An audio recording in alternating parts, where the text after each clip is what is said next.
ಆತ ನಿಂತಿರುವಂಥ ನಡೆ ಏನೋ ಧರ್ಮದಲ್ಲಿ ಆತ ನಿಶ್ಚಿತವಾಗಿ ನಿಂತ್ಕೊಂಡಿರೋದನ್ನು ನೋಡಿದ್ರೆ ನಮಗೆ ಅವ್ರ ಮೇಲೆ ಬಹಳನೇ ಮರ್ಯಾದೆ ಬರುತ್ತೆ. ಆಗ ರಾಮನ ಮೇಲೆ ಎಷ್ಟು ಮರ್ಯಾದೆ ಬರುತ್ತೋ ಲಕ್ಷ್ಮಣ ಸ್ವಾಮಿ ಮೇಲೆ ಮತ್ತೆ ಭರತರ ಮೇಲೆ ಮತ್ತೆ ಶತ್ರುಘ್ನರ ಮೇಲೂ ಅಷ್ಟೇ ಮರ್ಯಾದೆ ಬರುತ್ತೆ ಅಂತ ನಾನು ಸಂದರ್ಭ ಬಂದಾಗ ವಿವರಿಸ್ಕೊಡ್ತೀನಿ. ಈ ಮಾತನ್ನು ಕೇಳಿರುವಂಥ ಏನೋ ನೀನು ಪಟ್ಟಾಭಿಷೇಕ ಮಾಡಿದ್ರೆ ನೋಡಬೇಕು ಅಂತ ಕೈಕಮ್ಮ ಅಂದ ತಕ್ಷಣವೇ ಈ ಮಾತನ್ನು ಕೇಳಿರುವಂಥ ಭರತ ಕೈಕೆ ಕಡೆ ವಿಚಿತ್ರವಾಗಿ ನೋಡಿಬಿಟ್ಟು, ಅಮ್ಮ ನೀನೆಂಥ ದಾರುಣವಾಗಿರುವಂಥ ಕೆಲಸ ಮಾಡ್ತೀಯ ಅಂತ ನಾನು ಅಂದ್ಕೊಂಡಿರಲಿಲ್ಲ.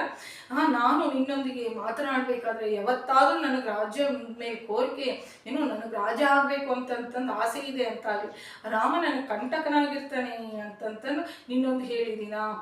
ನೀನು ಯಾರು ಕೇಳಿದ್ದಾರೆ ಅಂತ ಈ ರಾಜ್ಯವನ್ನು ಇದು ಮಾಡಿದ್ಯಮ್ಮ, ನಿನಗೆ ಮಿಂಚಿ ನಿನಗೆ ನೀನು ಏನೋ ನಿನ್ನ ಕೆಪಾಸಿಟಿಗೆ ನಿನಗೆ ನಿನ್ನ ಅರ್ಹತೆಗೆ ಮಿಂಚಿರುವಂಥ ಹೊರೆಯನ್ನು ನಿನ್ನ ನೆತ್ತಿ ಮೇಲೆ ಹಾಕ್ಕೊಂಡಿದ್ಯಾ. ಇಕ್ಷ್ವಾಕು ವಂಶದಲ್ಲಿ ಕಾಳರಾತ್ರಿ ಪ್ರವೇಶಿಸಿದ್ಯಾ. ನೀನು ನನಗೆ ತಾಯಿ ಅಲ್ಲ, ನಾನು ನಿನಗೆ ಮಗನಲ್ಲ, ನಾನು ನಿನ್ನನ್ನು ತಾಯಿಯಾಗಿ ಬಿಟ್ಬಿಡ್ತಾ ಇದ್ದೀನಿ. ಈಗಲೇ ನಿನ್ನನ್ನು ನನ್ನ ಸೊಂಟದಲ್ಲಿರುವಂಥ ಕತ್ತಿಯನ್ನು ತೆಗೆದುಕೊಂಡು ನಿನ್ನ ಕುತ್ತಿಗೆಯನ್ನು ಕತ್ತರಿಸ್ಬಿಡ್ಬೋದು. ಆದರೆ ನಾನು ನಿನ್ನನ್ನು ಸಾಯಿಸಿದ್ರೆ ತಾಯಿಯನ್ನು ಸಾಯಿಸಿರೋನು ಭರತ ಅಂತ ರಾಮ ನನ್ನೊಂದಿಗೆ ಮಾತನಾಡೋದಿಲ್ಲ, ರಾಮ ಮಾತನಾಡೋದಿಲ್ಲ ಅಂತ ಚಿಂತೆ ಇಟ್ಕೊಂಡು ನಿನ್ನನ್ನು ಬಿಟ್ಬಿಡ್ತಾ ಇದ್ದೀನಿ. ರಾಮ ಕೌಸಲ್ಯನ ಹೇಗೆ ನೋಡ್ಕೊಂಡಿದ್ಯೋ ನಿನ್ನನ್ನು ಹಾಗೆ ನೋಡ್ಕೊಂಡಿದ್ದಾನಲ್ವಾ.